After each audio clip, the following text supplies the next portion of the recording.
Hello and welcome. Today we are going to deal with tenses, especially the structure of the tenses, because most of the questions are based on the structure especially. Okay, so we will deal with the tenses. What is tense? Tense is a time of action in a verb. वर्बची जी action आहे त्याचा time. So what are the time? It can be a present time, it can be a past time, it can be a future. Okay, so there are three main tenses: present, past and future, right? There are subtenses of these main tenses. These are the subtenses, the types of the tense: simple, continuous, perfect and perfect continuous. So each tense will have four tenses or subtypes, right? Suppose we take present tense. Present tense जर आपण पाहिला तर present simple, present continuous, present perfect continuous, right? हे त्याचे चार प्रकार होतील. Okay, असेच पास्ट चे पण past simple, past continuous, past perfect, past perfect continuous. असंच फ्युचरचं future simple, future continuous, future perfect and future perfect continuous. Okay, so in all किती झाले मग हे प्रत्येकाचे चार म्हणजे चार चार चार. So they are all 12 types of tenses are there, right? So one by one we will deal with these tenses, especially the structures. Okay, keep in mind exactly एक या नावावरून त्याचं स्ट्रक्चर कसं तयार करायचं ते आपण ठरवूया. That is very important. एकदा हे जर टेक्निक तुम्हाला जमलं की काही टेन्सेस पाठ करायची गरज पडणार नाही. नाव इटसेल्फ फक्त हे टेक्निक बरोबर. 3 मेन टेन्सेस, त्याचे 4 हे types: simple, continuous, perfect continuous. म्हणजे प्रत्येकाचे 4 झाले. प्रेझेंट सिंपल, प्रेझेंट कंटिन्युअस हे बरोबर पाठ करून घ्यायचे किंवा लक्षात ठेवायचे. बस एवढं. हे एकदा तुमच्या डोक्यात आलं की याच्यावरून आपण स्ट्रक्चर कसं बनवायचं ते पाहूया आपण. व्हेरी इझी, डोंट वरी. हां, तर आपण काय करू, याला जर लक्षात ठेवायचं असेल बरोबर स्ट्रक्चरवरून आपल्याला या टेन्सच्या नावांवरून आपल्याला त्याचे स्ट्रक्चर्स तयार करायचे असतील टेन्सेसचे, तर आपण त्याच्या सबटाईपनुसार टेन्सेस पाहू. म्हणजे उगाच आपण सिंपल प्रेझेंट, नंतर प्रेझेंट कंटिन्युअस, प्रेझेंट परफेक्ट असं पूर्ण प्रेझेंट पाहण्याऐवजी सिंपल पाहू. सिंपल प्रेझेंट, सिंपल पास्ट आणि simple future. It will be very simple to construct the whole I mean त्याची जी स्ट्रक्चर आहे ना ते स्ट्रक्चर आपल्याला कन्स्ट्रक्ट करायला सोपं पडेल ते. ओके, सो पहा, नाव लक्षात ठेवायचं: simple present, simple past, simple future. म्हणजे सिंपल. व्हॉट इज सिंपल माहिती का? टेन्स कोणाशी रिलेटेड आहे? टेन्स रिलेटेड आहे वर्बशी, राईट? सिंपल प्रेझेंट म्हणजे वर्ब हा प्रेझेंट मधला बिलकुल सिंपल प्रकार. म्हणजेच काय, ना त्याला आयएनजी लागणार, ना त्याचं थर्ड फॉर्म होणार म्हणजे पास्ट पार्टिसिपल ऑफ म्हणजे पार्टिसिपलचं कोणतंच रूप राहणार नाही. ना प्रेझेंट पार्टिसिपल, ना पास्ट पार्टिसिपल, ना आयएनजी लागणार, ना थर्ड फॉर्म लागणार. ठीक आहे. किंवा त्याच्या अलीकडे सुद्धा कुठली रूपं लागणार नाही की हॅवचं रूप, टू बीचं रूप, कुठलंच नाही. बस डिक्शनरी मधला तो फॉर्म उचलायचा आहे आपल्याला. प्रेझेंट आहे ना, तर प्रेझेंट आपल्या डिक्शनरीमध्ये सगळे नॉर्मली प्रेझेंट टेन्सचे फॉर्म दिलेले आहेत वर्ब्सचे. तर तो फॉर्म जस्ट मूळ form. Okay, that is simple verb. मग याचं स्ट्रक्चर जर तयार करायचं झालं तर आपण याचं स्ट्रक्चर कसं तयार करू? हा सब्जेक्ट, कारण वर्ब मध्ये असते ऍक्शन. ही ऍक्शन करणारा जो एजंट आहे, डुअर ऑफ द ऍक्शन, किंवा ह्या वर्ब मध्ये जे काही सांगितलंय ते ज्याच्या साठी सांगितलेलं आहे ना तो म्हणजे सब्जेक्ट. कधी कधी हा डुअर ऑफ द पण ऍक्शन असतो, कधी कधी याच्यावर ऍक्शन झालेली असते. व्हॉट एव्हर, ही जी वर्ब मध्ये सांगितलेली ऍक्शन आहे ना ह्याचं ह्या सब्जेक्टशी घेणं देणं असतं. हा जो वर्ड आहे that is the subject. Okay, हा सब्जेक्ट आणि सब्जेक्ट नंतर वर्ब. याला मी स्ट्रक्चर मध्ये लिहायचं झालं कसं लिहिन? फक्त वर्ब. का बरं? कारण ह्याचा सिंपल वर्बचा फॉर्म प्ले टेक फक्त सिंपल प्रेझेंट आहे, त्याच्यामुळे ह्याचा एक थोडंसं हे होईल की याला एस किंवा ES लागेल. या व्हर्बला एस किंवा ईएस लागेल. नेहमीच नाही लागणार, कधी कधी लागेल. केव्हा लागेल?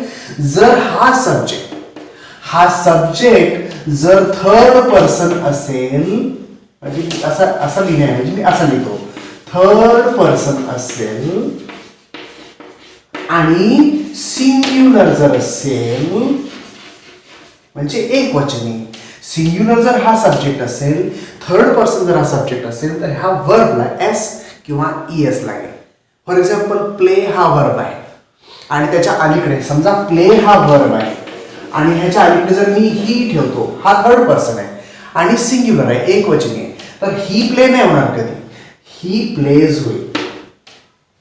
ओके, हे फक्त सिंपल प्रेझेंट मध्येच होईल. वर्बला एस किंवा ईएस लागेल. केव्हा लागेल? जर हा सब्जेक्ट थर्ड पर्सन सिंग्युलर असेल तर. आता हे थर्ड पर्सन सिंग्युलर तुम्हाला माहिती आहे का? थर्ड पर्सन कोणाला म्हणायचं? ज्याच्याबद्दल बोललं जाते. आता सगळे पर्सन पाहूच आपण, आता निघालाच आहे सब्जेक्ट म्हणून. First person, second person, third person. First person, second person आणि थर्ड पर्सन असे 3 पर्सन्स प्रोनाउन्स मध्ये पाहिले जातात इंग्लिशमध्ये. फर्स्ट पर्सन कोण? स्पीकर, बोलणार. म्हणजे मी जर बोलणार आहे ना, तर मी स्वतःला म्हणेन आय. आम्ही जर अनेक वचनी अनेक असू तर आम्ही अनेक वचनी प्रोनाउन वापरू वी. म्हणून आय आणि वी हे बोलणारे स्वतःसाठी वापरतात, म्हणून ते झाले फर्स्ट पर्सन. सेकंड पर्सन कोण? ज्याच्याशी आपण बोलत आहोत, तो, हिअरर किंवा लिसनर, जो आपला ऐकतो आहे. ठीक आहे ना, तो ज्याच्याशी मला बोलायचं आहे, तो. समोरच्याला म्हणताना आपण काय म्हणतो असतो? यू.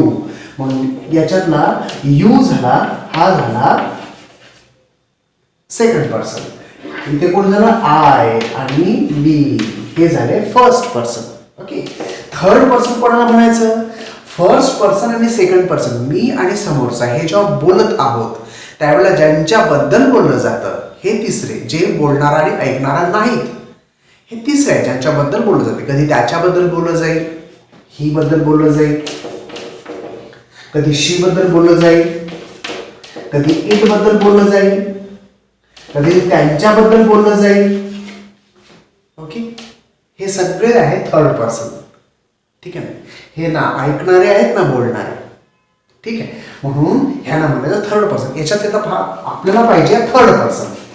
ठीक आहे, एस किंवा एस कोणाला लागतो? जर सब्जेक्ट थर्ड पर्सन मध्ये आणि कसा पाहिजे? सिंग्युलर. त्याच्यापैकी सिंग्युलर कोण आहे? ही, शी, इट हे सिंग्युलर आहे.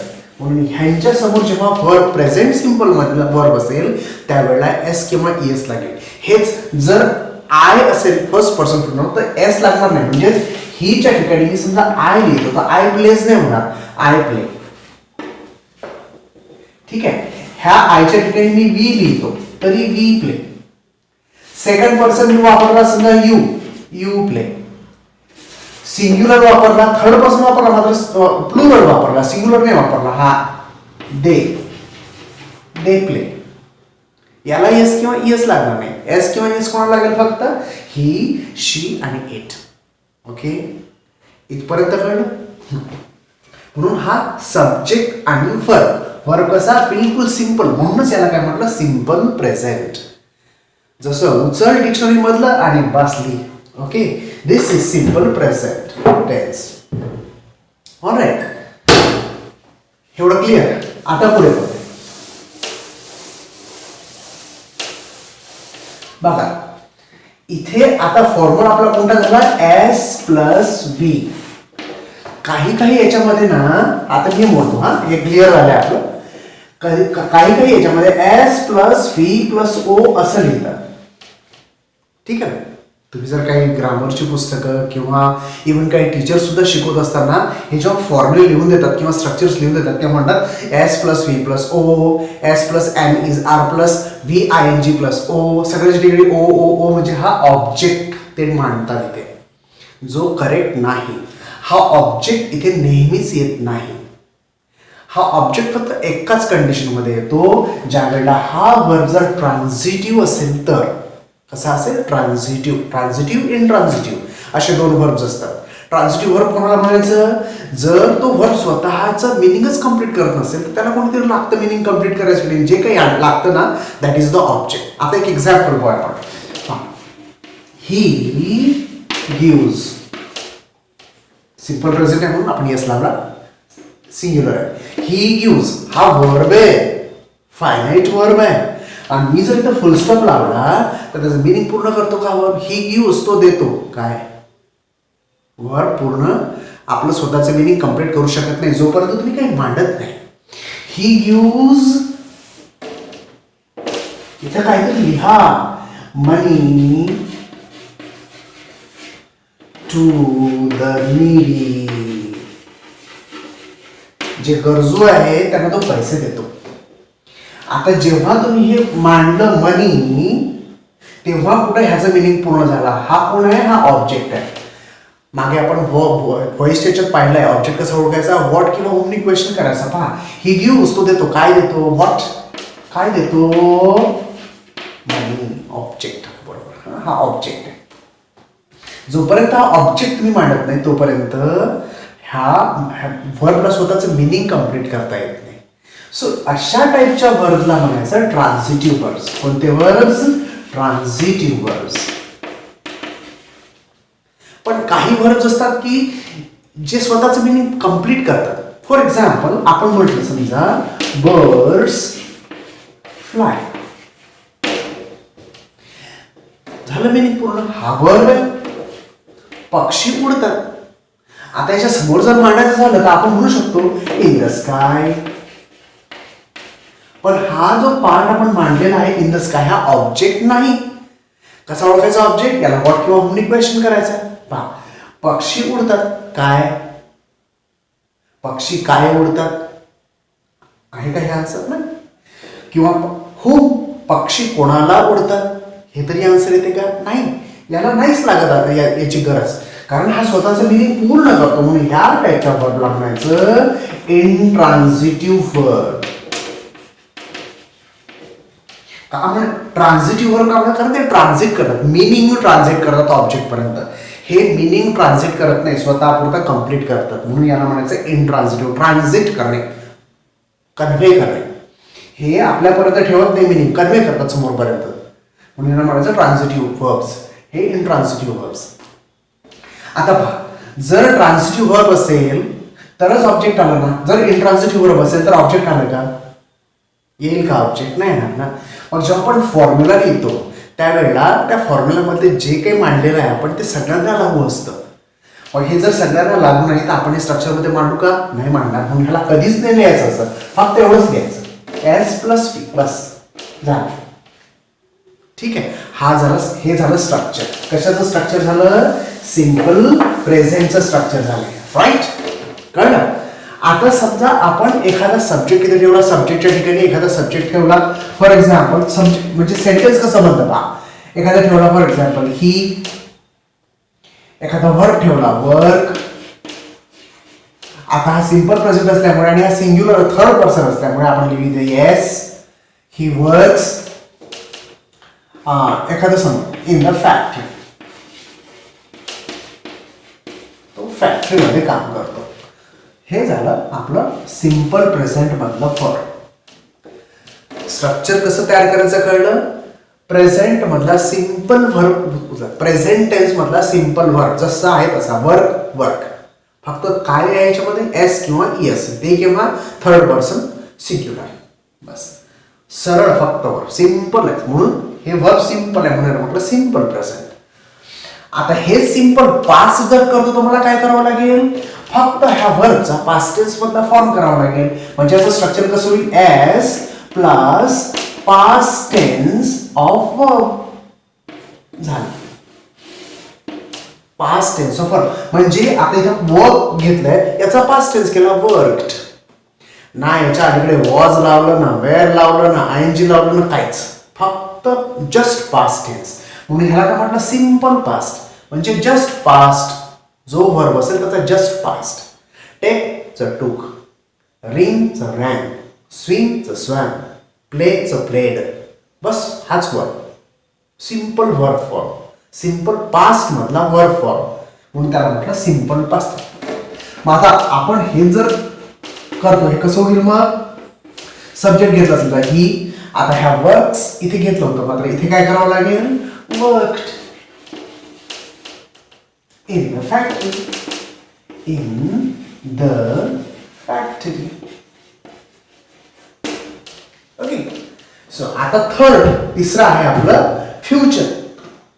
Future simple. आता हे सिंपल झालं, हे पास्ट मधलं सिंपल, पण फ्युचर मधलं सिंपल कसं करायचं पहा. फ्युचरिटी दर्शवणारे शब्द आहेत आपल्याकडे दोन, एक आहे शल, दुसरा आहे विल. शल बी किंवा विल बी नाही, शल त्याला बी लावलं, शल बी केलं, विल बी केलं का त्याची टू बीची रूपं झालीत.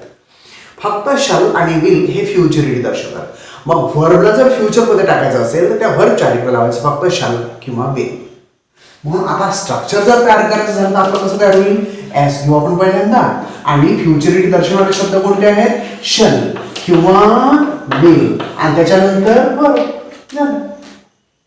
हा झाला आपला स्ट्रक्चर तयार.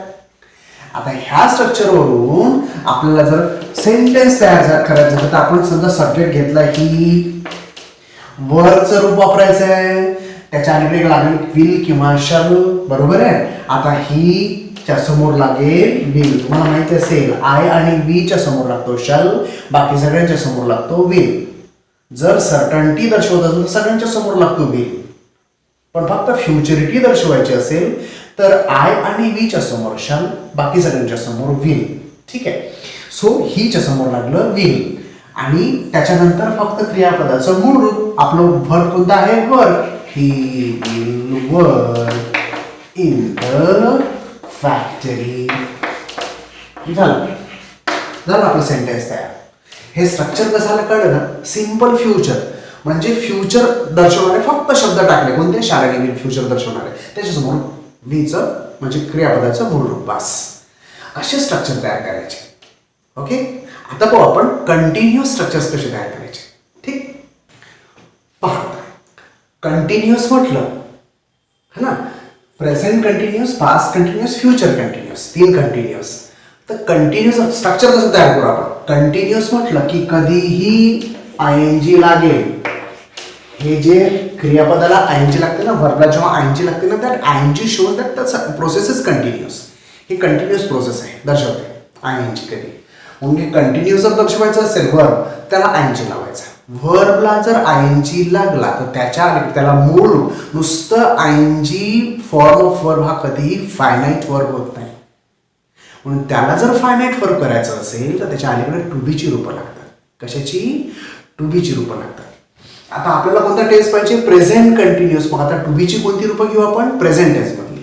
प्रेझेंट टेन्स मध्ये टू बीची रूपं कोणती आहेत, एम आयच्या समोर येते ते एम, इज एकवचनी नाम किंवा सर्वनामाच्या समोर येते ते इज आणि आर प्लुरल अनेक वचनीच्या समोर येते ते आर.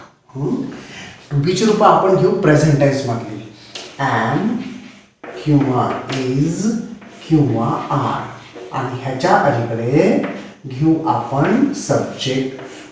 हा झाला आपला स्ट्रक्चर तयार. S plus am is are आणि आय एन जी फॉर्म. हा आहे कंटिन्युअस आणि हे प्रेझेंट टेन्स मधली टू बीची रूपं म्हणून प्रेझेंट. हे प्रेझेंट कंटिन्युअस झालं स्ट्रक्चर तयार. आता आपण समजा याच्यावरून सेंटेन्स तयार करायचं आहे. तर सेंटेन्स कसं तयार होईल, आपला सब्जेक्ट होता ही, वर्ब होता वर्क, म्हणून ही असल्यामुळे एम इज आर पैकी काय लागेल इज, एक वचनी असल्यामुळे इज. वर्कला आयएनजी लावला आपण working. Okay. He is working झालं. हा झाला present continuous in the factory. Present continuous. आता प्रेझेंट कंटिन्युअस असा झाला. पास्ट कंटिन्युअस जर करायचं असेल तर फक्त चेंज काय करावं लागेल आपल्याला, हे जे प्रेझेंट टेन्स मधले टू बीची रूप आहेत त्याच्या ठिकाणी पास्ट टेन्स मधले टू बीची रूपं टाकून द्यायचे. एम इज आरच्या ठिकाणी पास्ट टेन्स मधले टू बीची रूपं कोणते आहेत, वॉज आणि वर.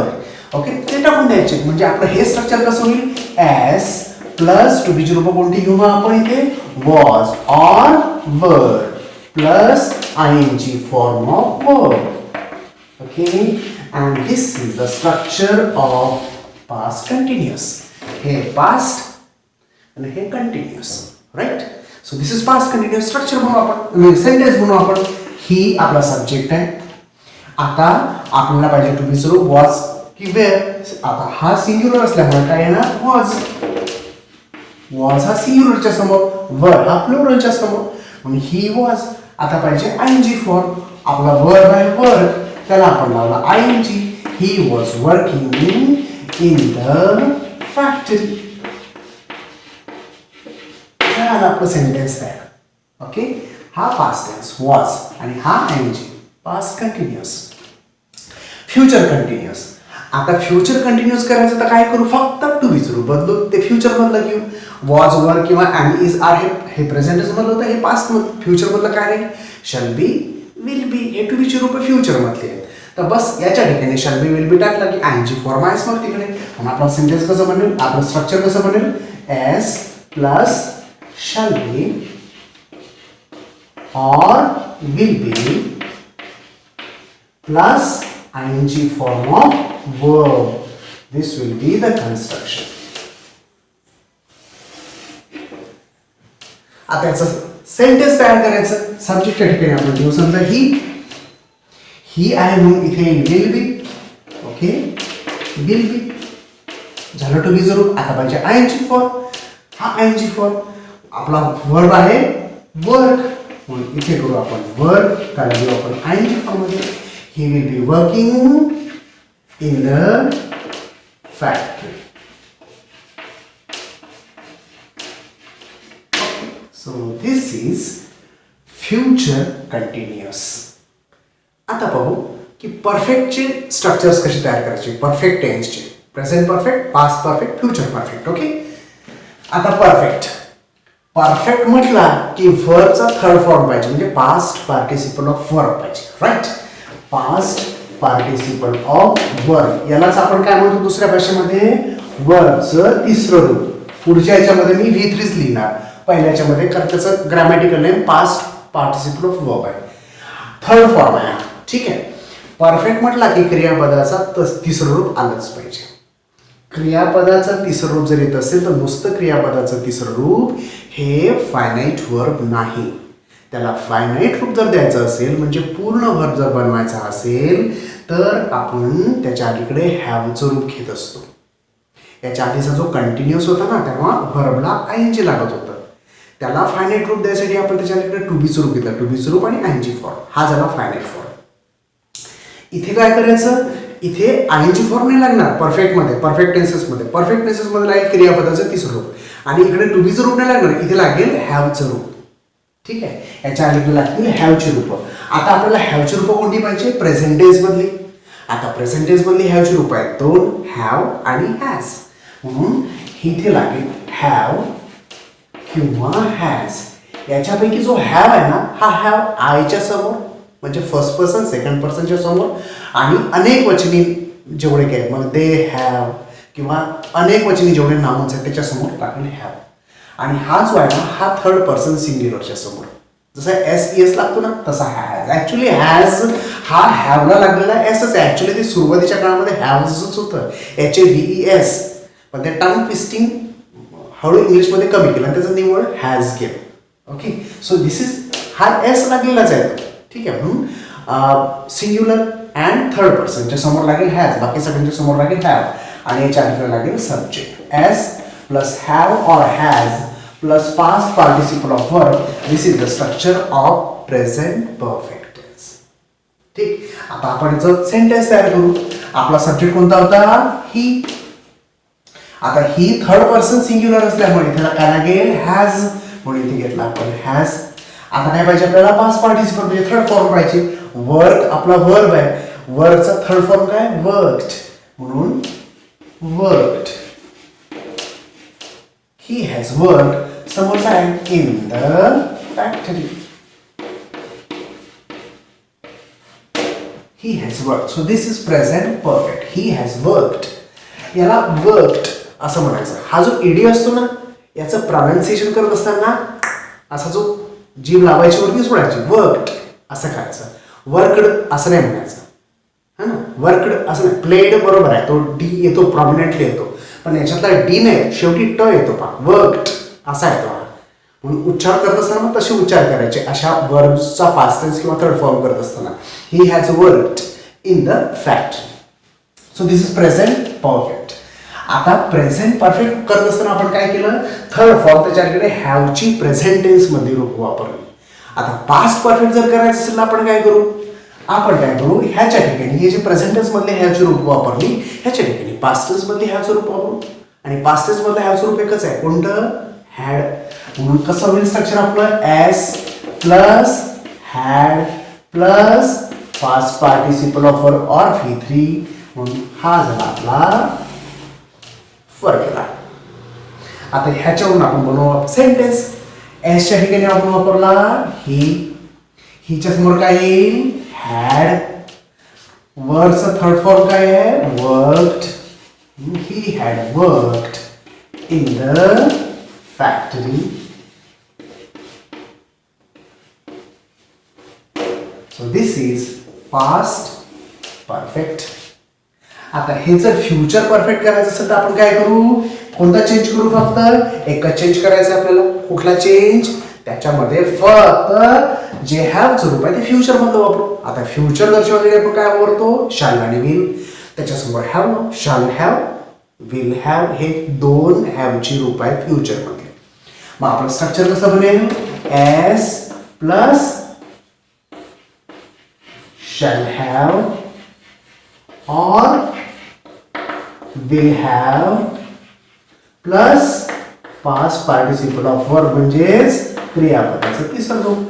हा झाला आपला फॉर्म्युला तयार. स्ट्रक्चर जमून तुम्हाला. आता ह्याच्यावरून आपण सेंटेन्स तयार करू.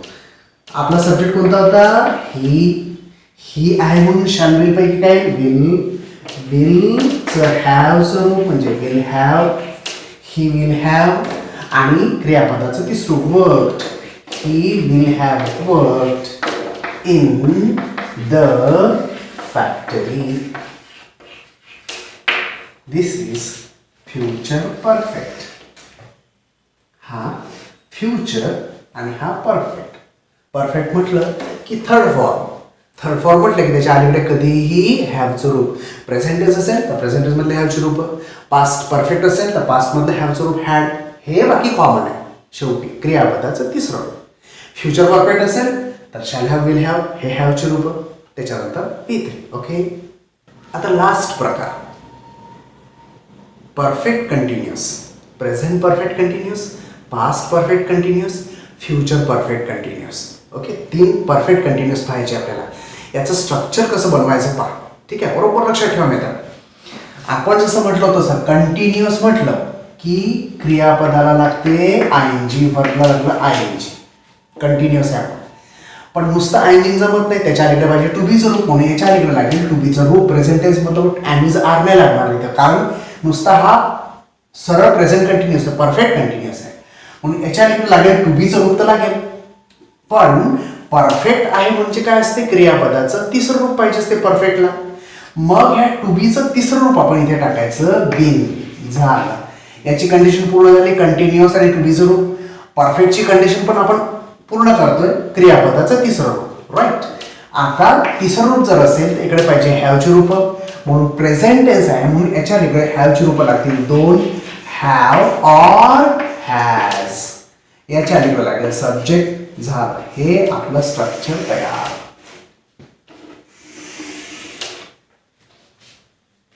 राईट.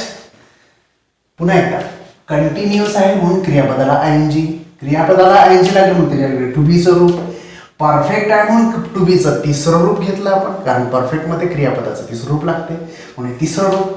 या तिसऱ्या रूपाच्या अलीकडे घेतलं हॅवचं रूप. परफेक्टच्या अलीकडे काय पाहिजे, म्हणजे क्रियापदाच्या तिसऱ्या रूपाच्या अलीकडे काय पाहिजे, हॅवची रूप. प्रेझेंट टेन्स आहे म्हणून हॅवची प्रेझेंट टेन्स मध्ये रूप घेतली, हॅव ऑर हॅज. त्याच्या अलीकडे subject S plus have or has plus been plus ING form of verb. Right. So this is present perfect continuous tense. Right. याच्यावरून स्ट्रक्चर आपण सेंटेन्स तयार करू. आपला सब्जेक्ट कोणता आहे, ही. हिच्या समोर हॅव हॅज किती काय येणार, हॅज. आता तुम्हाला कळलं हे सगळं है ना. हॅज नंतर काय लागेल, बी. ओके. आता वर्क. वर्कला लावला आपण ING, working. He has been working in the factory. So this is the sentence. हा प्रेझेंट परफेक्ट कंटिन्युअस टेन्स. आता हा प्रेझेंट परफेक्ट कंटिन्युअस आहे आणि याचा जर पास्ट परफेक्ट कंटिन्युअस करायचं झालं तर काय करावं लागेल? जे हे प्रेझेंट टेन्स मधले हॅवचे रूप आहे त्याच्या ठिकाणी पास्ट टेन्स मधलं हॅवचं रूप टाकायचं. पास्ट टेन्स मधलं हॅवचं रूप कोणतं आहे? हॅड. बस तेवढाच एक चेंज करायचा असतो. म्हणजे आपलं स्ट्रक्चर कसं तयार होईल? एस प्लस हॅव हॅडच्या ठिकाणी had plus been plus I N G form of verb. हा कंटिन्युअस, हा म्हणून त्याच्या अलीकडे टू बीचं रूप, तिसरं रूप म्हणून परफेक्ट, हा हॅवचं रूप म्हणून प्रेझेंट पास्ट परफेक्ट कंटिन्युअस. झालं आपलं स्ट्रक्चर तयार. आणि आपल्याला याच्यावर सेंटेन्स तयार करायचं असेल तर सब्जेक्टच्या ठिकाणी घेतलं आपण हीच्या समोर एकमेव वर्ब आहे हॅड. हॅड नंतर बीन, त्याच्यानंतर आयएनजी फॉर्म ऑफ वर्ब. आपला आयएनजी आहे म्हणजे वर्ब आहे work, working in the factory. Okay. Had past tense, been perfect past perfect continuous tense. गट. फ्युचर परफेक्ट कंटिन्युअस तुम्हाला तसंच आता तयार करता येते, मला सांगायची गरज पण नाही. बरोबर. काय करू आपण? सब्जेक्ट घेतला. आता हॅव हॅडच्या ठिकाणी काय घेऊ? फ्युचर मधले रूप कशाचे? हॅवचे. म्हणून फ्युचर मधले रूप कोणते? Shall have or will have. आता याच्यानंतर लागेल टू बीचं थर्ड फॉर्म मधलं रूप बीन आणि त्याच्यानंतर लागेल आयएनजी फॉर्म ऑफ वर्ब, वर्बला I N G. So this will be the structure of future perfect continuous tense. याच्यावर सेंटेन्स तयार करायचं झालं तर कसं करू आपण? आपला सब्जेक्ट होता हीच्या समोर काय लागेल? Will have. हे हॅवचं रूप. याच्यानंतर टू बीचं तिसरं रूप बीन. त्याच्यानंतर आपल्या वर्बला लागेल आयएनजी वर्किंग. ओके. आणि शेवटी in the factory. He will have been working, will have future perfect continuous in the factory. So this will be future perfect continuous. I hope structure तुम्हाला आता 100% बनवताच यायला पाहिजे. आपण पहिल्यापासून शेवटपर्यंत बरोबर लक्षात ठेवायचं. स्टेप बाय स्टेप घेतलं. पहिल्यांदा टेन्सेस लक्षात ठेवायचे. Main tenses 3. Okay. Present past future. त्याच्यानंतर त्याचे sub tenses simple continuous perfect perfect continuous. आणि प्रत्येकाचे आता बनवत चाललो. प्रेझेंट सिम्पल, आता सगळे सिम्पल घ्यायचे. प्रेझेंट सिम्पल, पास्ट सिम्पल आणि नंतर फ्युचर सिम्पल. तसेच कंटिन्युअस परफेक्ट परफेक्ट कंटिन्युअस. पुन्हा सिम्पल म्हणजे व्हर्ब सिम्पल, कंटिन्युअस म्हणजे आयएनजी फॉर्म ऑफ वर्ब त्याच्याकडे टू बीचं रूप, परफेक्ट म्हणजे थर्ड फॉर्म त्याच्याकडे हॅवचं रूप आणि परफेक्ट कंटिन्युअस कंटिन्युअस पहिल्यांदा म्हणजे आयएनजी त्याच्याकडे टू बीचं रूप, परफेक्ट आहे म्हणून टू बीचं बीन हे रूप, त्याच्या अलीकडे तिसरं रूप आल्यानंतर त्या अलीकडे काय ते हॅवचं रूप. Okay. Have plus been plus ing. So this will be the structure. Done. Thumbs up.